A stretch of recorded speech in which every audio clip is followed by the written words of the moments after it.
me begin with a story that sent shockwaves across Bengaluru city, where there have been buildings built on lake beds, water bodies, and now you have finally the government waking up to it. A little too late, we ask. If you've built on drains, then it's about time that you could face the bulldozer. That's the warning from Karnataka's Deputy Chief Minister and Bengaluru Development Minister, DK Shivakumar, who is now cracking down on illegal constructions that's choking the city's stormwater drains. DK Shivakumar has said, and I'm going to quote, "If your building causes flooding in Bengaluru, then don't expect mercy. We are not targeting your property, but we will not spare any encroachments." In fact, DK Shivakumar says he's all set to now invoke the Disaster Management Act to launch a demolition drive across the city and demolish buildings that have been built on stormwater drains that will go down. Of course, this isn't an empty threat here. Areas like Manyata Tech Park are already currently under inspection, as per the words of DK Shivakumar himself. BBMP has been given a free hand, now we hear. But that's where the real storm begins. Because this isn't just about a few rogue structures. Much of Bengaluru is still sitting on drain beds, on lake beds, and vanished wetlands. Entire tech parks in Bengaluru, upscale apartments, even public infrastructure are all built on these lake beds. In fact, it's built on areas where once water flowed. Many lakes in Bengaluru have disappeared. That's a graphic representation on how water literally has disappeared from parts of Bengaluru city to make way for these high-rises in the form of IT sectors, apartment buildings and whatnot. The entire Whitefield area, the tech city, tech parks that have been built mostly come on this very lake bed. The question now is to how and who decides what stays and what falls. Who do you really find here? And who do you spare? Will the BBMP be held accountable for years of sanctioned encroachments? In fact, the BBMP is the one responsible for giving permission. So will BBMP officials be pulled up for giving clearances, for approving these building plans? What about footpaths that are built by the government on stormwater drains? And here the government says we will compensate. If at all we are demolishing, we will compensate. How do you decide who gets compensation and who does not? Will this even hold good in court? Well, this crackdown may be long overdue, but let me tell you, the city here, Bengaluru, has been planned in such a way that there's no escape at this point. Is it too late? We're looking at the Karnataka Deputy Chief Minister himself saying that he wants to clear up areas that is waterlogging or basically leading to flooding. That would mean almost half of Bengaluru city raised down. Well, in Bengaluru, every rain exposes the truth, and this time it's coming down hard. Let me take you through our panelists to give us a little more perspective here. Vivek Menon, who's a former advisor to Karnataka Chief Minister. He's a civic expert himself. Thanks very much, Vivek, for joining us. We also have Sridhar Pabishetty, who was the CEO of Nama Bengaluru Foundation, Maria Hussain, civic activist from Karnataka, and Ananya Krishna, advocate from Karnataka as well. Vivek, a quick word from you. You've been the CM's advisor yourself. You know the civic planning of the city very well. You've been part of that planning process. Is this even possible for a government now to demolish buildings that have been built on stormwater drains when clearances were given by the same civic body governed by the government?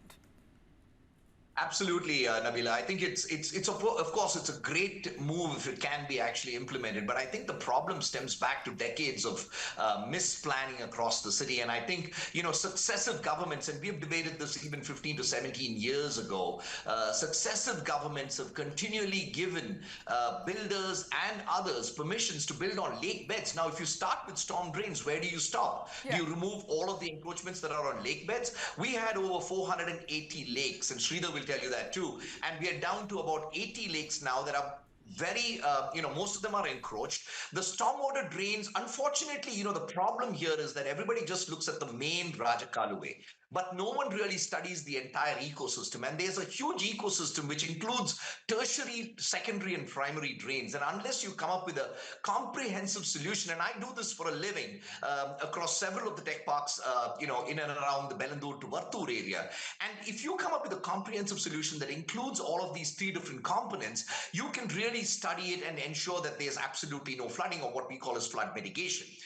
In the absence of that, these are empty threats, and very often most of these threats actually end up in extortion rallies. And so I think it's well and fine. It's a lot of grandstanding. It's a lot of juxtapositioning, they probably get a few brownie points for saying that they're going to remove these encroachments, but nothing really is going to happen. And again, tomorrow the same situation is going to be repeated. So what do we do then? How do we address this problem? And I think the problem comes back to comprehensively looking at our road networks, looking at our, what we call as land use maps, starting to plan that from the very beginning itself. And now, of course, all is really not lost. There is a lot of green cover around Bangalore.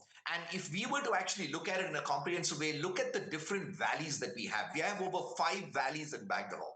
And if we were to look at, in fact, even just removing the solid waste that is within our Rajakalu ways, we can do a lot of cleanup, silting the lakes, desilting the lakes, ensuring that we create more capacity, which is called detention.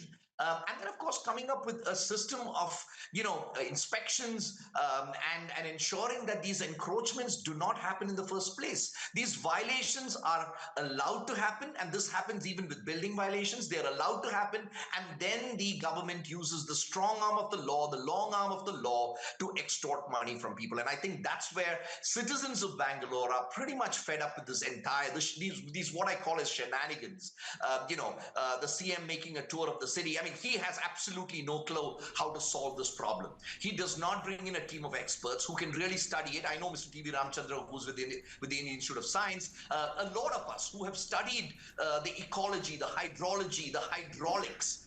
That's whom we need to actually comprehensively plan the city, and it's not going to be done, overnight. Yeah. But we can for sure No, start but working here you on have it DK to Shivakumar, and I quote him. He says, tech parks like Manyata Tech Park are now under scanner. One can only imagine the number of tech parks are there aligned in that very Whitefield area itself. So they're all going to come under scanner now. Are they going to be brought down? Will they face the bulldozer heat? Nabila, the thing is, there is a comprehensive development plan, the CDP 2015, that actually marks all the primary, secondary, and tertiary drains. Now, for the most part, they have what we call as buffer zones. They're about 50 meters, 25 meters, and 15 meters, depending upon the type of drain. And most of the builders, to tell you the truth, have left those buffer zones.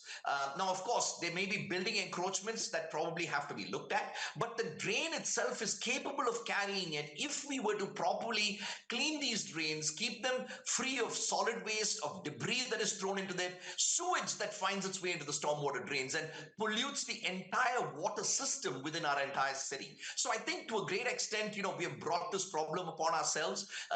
Politicians show up only when it rains and it floods. And they use this as an opportunity to extort from builders, to wave a card at them, wave the government permits, the laws, the acts, and all of that, and then of course extort from them. And it's going to be version 2.2 next year again. So Vivek Menon, you say it loud and clear. This is a bid to extort, if at all, because where do you begin? Where do you end? If this is your concern, I can only imagine very well what people largely in Bengaluru feel and think of this very statement that's come from the Deputy Chief Minister himself, DK Shivakumar, who gives out a sweeping statement that those built on stormwater drains will be demolished. Who has given them the permission in the first place? Civic bodies should first be pulled up. Will this even hold good in courts? There will be people flocking to courts now to get this demolition drive halted on their very property. So it is alarming and a big concern at this point. Sridhar Prabhu, a quick take from you on if this appears to be genuine reform in your eyes or just for the optics. According to Vivek Menon, this could very well be a bid to extort, because there are that many number of buildings built on waterbeds. Do we have the luxury of not acting? I don't think so. And I think the statement from the Deputy CM is balanced, of trying to say that, well, we can no longer, inaction cannot be a solution. but we need to go forward and find a solution. And if that's the approach, then I think meticulously there has to be mapping of identifying the primary, secondary, and tertiary drains, how and where is the water clogging up, which are the encroachments, and phase wise things have to be done. Inaction is no longer a luxury that we have. We have to act, and how meticulously and how systematically this can be acted upon is what will get tested in the coming days. Judiciary also is quite aware of this challenge, and it would not necessarily, over litigate this issue. It would also kind of understand the challenge that the administration is facing, and if there is test of fairness that is passed, then I'm sure it will also go through as judiciously, if the government is genuinely executing it. And I think it Say doesn't then matter begin with who, the footpaths that have been built on stormwater drains. This is a doing of the civic body, unplanned everything, construction. Yeah, so begin there. everything, Why everything. highlight and underline Manyata Tech Park and a few other, you know, private built areas? You know, you're highlighting a Manyata Tech Park. Why don't you then speak of your own shortcomings first? This is Yes, all of basically them have to sending out go, right? alarm I mean, bells across the I, private sector. no, I think Manyata is just a placeholder here, and it's Manyata has been at the flooding zone for a long period of time. It has just been we are trying to uh, assume that this problem will go away. We were thinking that some high pressure pumps will do some magic, but this water is a great leveler. Water is going to find its way out, and any kind of misplanning either by BBMP, the approved buildings or even unapproved buildings. We should remember all kind of encroachments exist, approved, unapproved, civic authorities, all of them should be seen with the same eye. The judiciary will not accept a differential treatment for a government action as compared to a private action. So if you need to pass the test of law, then surely a systematic and meticulous and judicious action is the only one which will stand the test. And I think if Okay. the government So means you well, rightly then said it can not, execute we this do not, mandate. Bengaluru does not have the luxury of not acting. That's absolutely true. We are looking at dire situations. Bengaluru is clogged. There needs to be something that should be done. But is this the only way out? Demolishing buildings, that's a bold move that should be taken. What DK Shivakumar said, is it really about time we do it? Well, let me bring in Maria Hussain on this. Yeah, Just Maria one Hussain could give thing, in. just one thing, Nabila. It doesn't matter who's in government at any point of time. No, successive governments The have water is failed raising. to find a solution. We're Yes, not so talking about the somebody has Congress to find BJP here. solution, right? Predominantly, two parties have been in power. But successive governments have failed. DK Shivakumar is taking that initiative to demolish buildings that have been close stormwater drains. But that's a big, bold move. It will take a lot for the government now to come up with that demolition drive, convince people that that building needs to go, compensate for that demolition. Who gets the compensation? Who does not get compensation? Will the BBMP officials be pulled up and fined for giving clearances? Does the government have money to give compensation? They have guarantees to live up to it at the moment. So, you know, a lot of questions come about. A bold Very valid statement is questions, and all of easy to them make. have to be answered to pass the test of law and the test of time. Right. Maria Hussain, your take on that? Yeah, like we've been seeing Bengaluru city drowning basically because of decisions being made by our political leaders and nobody else. Decisions for Bengaluru has been only political decisions and not people oriented. They don't think of citizens. That is why Bengaluru is drowning today, like I always say. And there is a catch in what our DCM says. He says, if a mistake has occurred due to technical reasons, we will provide compensation. What technical reasons you mean to say? Every building that is constructed in Bengaluru has been granted permission by the BBMP. After getting the permission, the buildings are constructed. So, what technical errors are you saying? And only then, if it is technical error, then you get the compensation. So, what about people who've been paid? Most of the buildings in Bengaluru, which has been encroached, have been paying money to the BBMP corporations, and then constructing these buildings. So even within the city today, we see 600 square feet buildings coming up to 4 to 5 floors, which is not to be given. Permission has not supposed to be given to them, but still we see those buildings coming up within the city. So our political leaders haven't learned their lessons still. Like Mr. Vivek said, the desilting of the stormwater drains that we have in the localities have never happened beforehand. They wait for rains to come and then the roads to be flooded, and then after that they wake up saying that the roads are getting flooded Post-mortem. and they start their work. Yes. So the wait for what has happened in Bengaluru now is they wait for a tragedy, they wait for a situation, and then they start acting on it. Now you're talking about demolishing properties which is been constructed and permission granted by the government agencies. Is that really going to happen? It's not going to happen. And most of the structures that we see are also politicians owned structures in Bengaluru. Yeah. Most of the tech parks that we have is also politician owned buildings. So are they going to do, are they going to really demolish those buildings also is the question here. Or only is the common man going to be paying for all this? Again, this is a big question mark here. So they will be spared. A common man will be said, you know what, you haven't followed the norms, so we are going to demolish this property. But is this going to happen to the politicians' building as well? Because a lot of political leaders have not followed the norms, not followed the rules, and made their buildings. So many tech parks, you go to golf links, so many tech parks have not followed their rules. So are they also going to be paying for this? Biggest question mark here. Totally right. So only a common You man, have lots for of politicians. whatever I'm not reason, even going to begin naming them. Both absolutely, parties who have buildings owned by them at these absolutely. at the IT city areas. Will they take the first initiative and vacate? You know, that's the bigger question to be asked Let here. them set an Who example. bears the brunt? It's Let them usually the set an man, example. hapless, poor, who will eventually end up paying Common man. for something that could have been avoided if the civic body acted in good stead.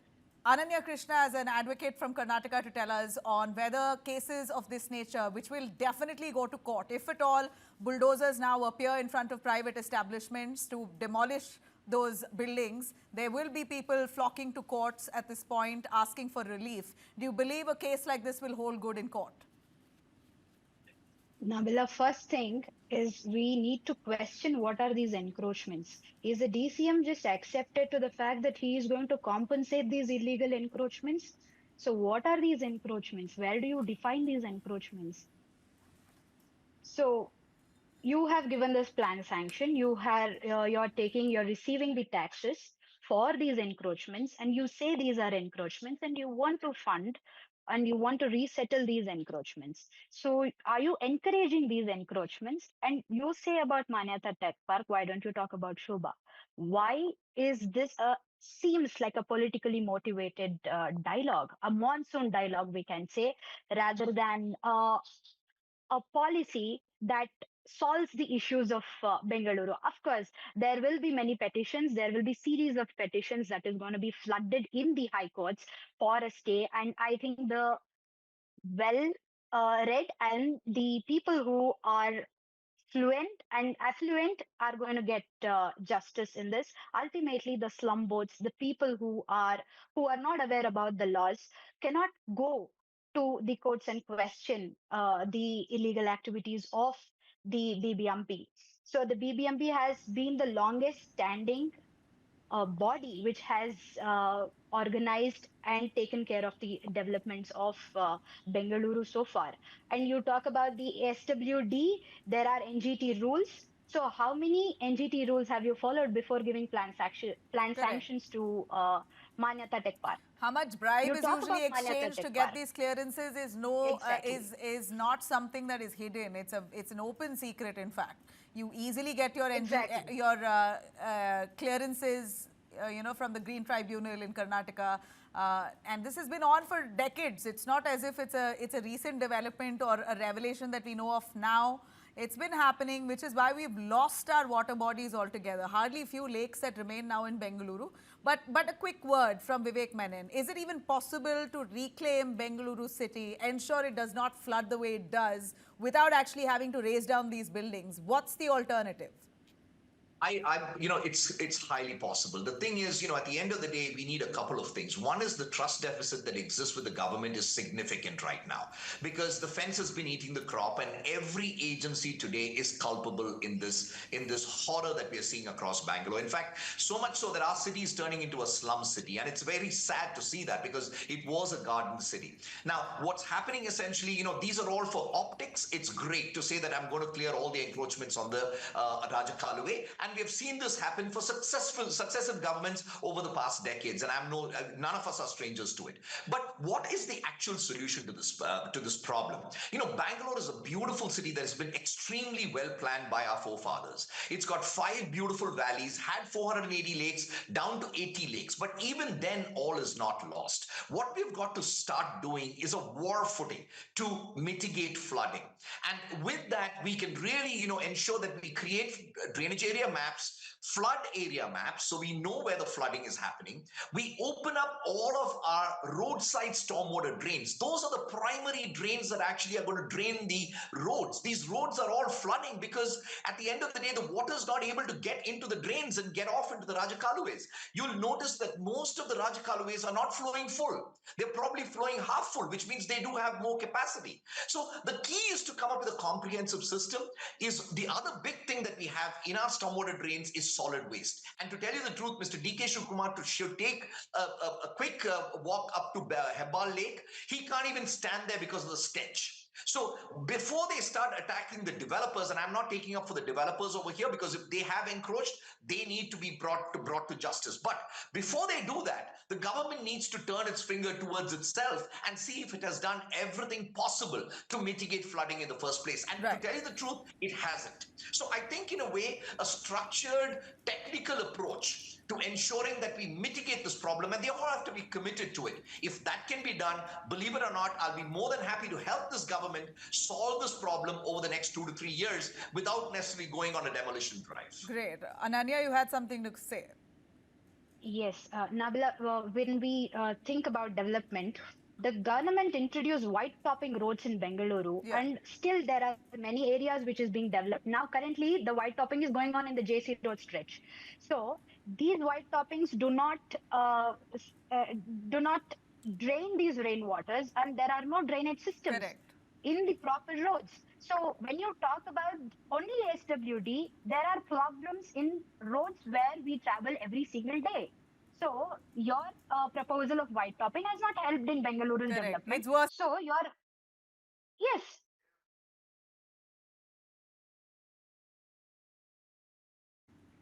Sridhar, you wanted to come in? Yeah, I think there was a important point that Ananya made, telling that it can't be a monsoon plan. Definitely, this is not a monsoon plan. It has to be a all year round plan and multi-year plan. And I think that's where the government should take the benefit of the expertise that exists in Bangalore. And I was telling the other day in another news channel where I said probably the encroachments and the stormwater drain networks of Bengaluru is probably the best documented in this part of the world and probably in the whole world, because a lot of effort has gone into identifying this. There is, in fact, an initiative called as rajakaluwe.org, which people can go up and just look at giving basic details, telling where is the stormwater drain maps of their particular land parcel.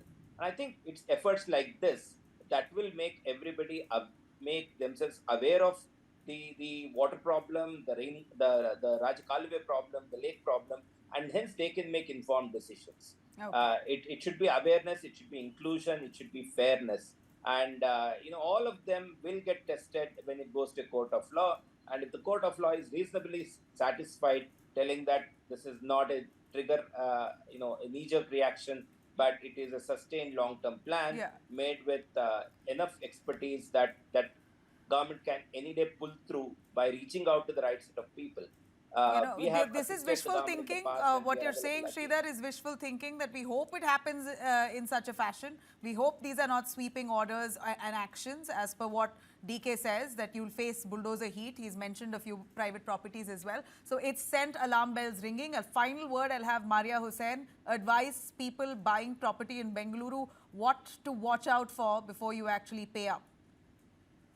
Like he said, you can look for Rajakaluways where it is and look for proper Rajakaluways, and if your properties have been encroached, please make sure you don't buy properties there. That is something that people have to look at. And now we have this new developing roads, which white topping. We still have, why we say our government has still not learned the lesson is in these new white topping roads, you still see narrow stormwater drains, which is not sufficient to carry water to the Rajakaluways. So they are very narrow. They need to be wider because of the rains that we have in Bengaluru now. They still haven't learned lessons. The smart city roads are badly maintained. The white topping roads, which is happening and which is not supposed to happening when the residential areas. It is actually supposed to happen in the where you have highway and you have Correct. heavy vehicles moving. But they get those. The example, the lane that I stay very close to Commercial Street. It's a residential area and there is white topping happening here. And I see the stormwater drain, which is so narrow. It cannot carry the water to the So Rajakalu clearly way. So these wrong are the planning, and the government doesn't Absolutely. seem to have consulted with its own civic body before haven't. actually saying they're going to Yes. act on private properties. Get started with your end first.